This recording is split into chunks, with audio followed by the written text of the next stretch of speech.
top 9 dating mistakes.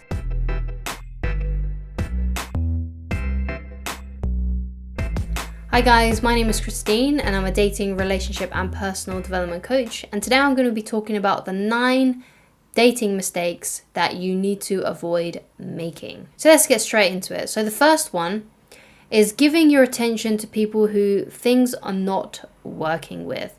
So this is a huge one. This is one that I think a lot of people fall in. This is one that I definitely fell in a lot, and it's spending so much time on people that just simply aren't that into you, focusing all your attention on someone that just simply doesn't want to be there. And it may be the case that you're not even dating them and it's just someone that you have a crush on. And this is something else that happened to me, and it's a common thing that I see with a lot of people. They're focusing their attention too much on people that are just not interested. The second dating mistake that a lot of people make is making them your first priority and your whole universe too soon. So you should never make someone that you're just dating your number one priority and, making them, your whole world. And, you can kind of tell basically if your whole day depends upon this person messaging you and your whole mood is affected by what they do. So if they don't message you for whatever reason, you feel really bad. And when they do message you, you feel really elated. So if you're, having these like extreme emotions connected to someone that you're just dating, that you're not even in a relationship with yet, then you need to really reconsider how you are attaching yourselves to how you are attaching yourself to people. And I would highly recommend that you don't, you stop dating for a while if this kind of thing is happening to you, because you need to enjoy being on your own first. And if you're wondering how to do that, then I highly recommend that you watch this video on mastering yourself and how to enjoy being single before you get into a relationship. Because if your whole day is just completely prioritized around the person that you're dating, it's not good. So the third dating mistake is getting hypnotized by their beauty and ignoring the red flags. Now, this is definitely something that I've done plenty of times. The biggest time I did it and the worst mistake I ever made was staying with someone who said to me, what would you do if I cheated on you? And, this is something I've talked about a lot on my channel. But, it's something that I did. Like, I completely ignored the red flags that were being displayed because I was hypnotized by their beauty. I wanted to really be with them. I really wanted to make it work. I thought that I could change them. I thought that that didn't mean anything, even though it felt wrong with me at the time. So go with your gut instincts. If someone has said something to you or they're behaving in a way that is making you feel really weird, and you can trust your instincts, trust your gut. Don't get hypnotized by the way that they look. And, don't get hypnotized by their potential, because everyone has amazing potential to be, great. But people's potential is amazing, but what they will do is usually very, very disappointing. So don't get hypnotized by the possibility. Figure out, be objective when you're on dates, figure out who this person is, and figure out whether or not this person actually is going to be right for you. And don't get hypnotized by the way that they look. It may be that they are 10 out of 10 when it comes to looks, but they might be a complete 1 out of 10 when it comes to their personality, their red flags, and things like that. So the fourth dating mistake is sacrificing your own happiness to please the person that you're dating. So, an example of this might be, let's say you are someone who really, really loves heavy metal rock, and you literally hate pop music. And yet the person that you're dating wants to go on a date with you to a pop concert. So don't just go along because you want them to be happy. Like, if it's something that you really, really hate and really have a disliking to, don't do it. Don't become a pleaser, and sacrifice your own happiness and the things that you enjoy for someone else. Now, sometimes when you get into a relationship, you do need to make kind of compromises along these kinds of lines. But usually if it's a huge deal breaker, then you shouldn't be doing it. Like, if you absolutely detest that kind of stuff, then you shouldn't be going along with those things just because you're trying to make someone happy, just because you're trying to get them to like you back. You have to be yourself. You have to be true to who you are.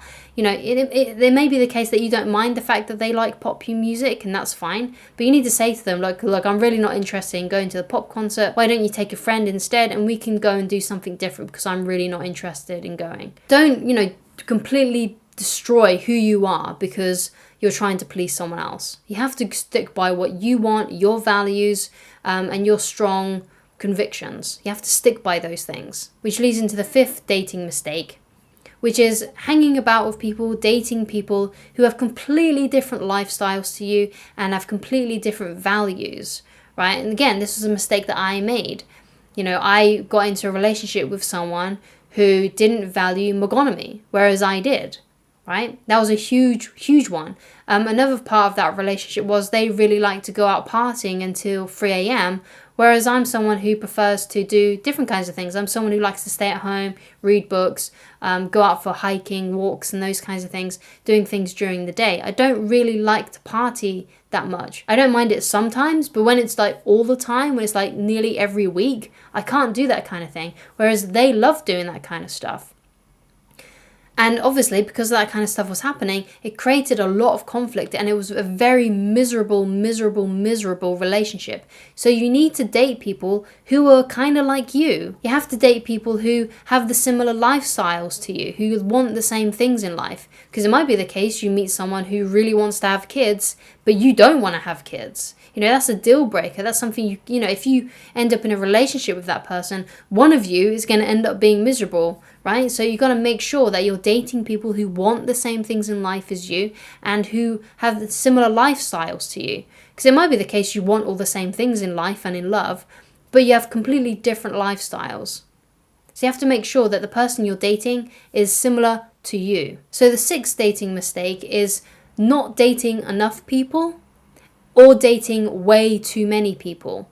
So a sign of your not dating enough people, because there's sometimes, because this is something that I definitely did, and especially when I was a teenager, like I would just get hung up on like one or two people a year, right? That's not enough people. You need to, if you are seriously trying to find someone, then I think the best medium is to actually be going out on dates with 2 people a month, roughly, right? If you can do that, that's really, really good. If you start dating more people than that, and you're dating people like every weekend and you're meeting new people every weekend, I think that's too much, right? So this goes into, dating too many people. Because if you're dating way too many people and you're talking to a lot of different people, basically you're just gonna overwhelm yourself and you're not gonna remember everything, and it might cause a lot of conflict. So let's say you go on a date with someone and you've got another date the following day, you might get those people mixed up the next time you see them, and therefore you might be saying something that the other person had said to another person that you're on a date with,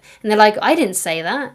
Because you might say, how's your mother doing? Let's say one of the people that you're dating's mother was in hospital, and you're on a date with someone whose mother isn't in hospital, and they'll be like, what do you mean, how's my mother doing? What are you talking about? Right? So you don't want to get these things crossed over and confused. So I say the best medium is dating 2 people a month, and keeping it to that, because if you don't, then I think it can overwhelm you. Maybe some people can, deal with that kind of stuff, but I personally think it's better to just date 2 people a month, each month, until you find someone that you really, really like and who really, really likes you.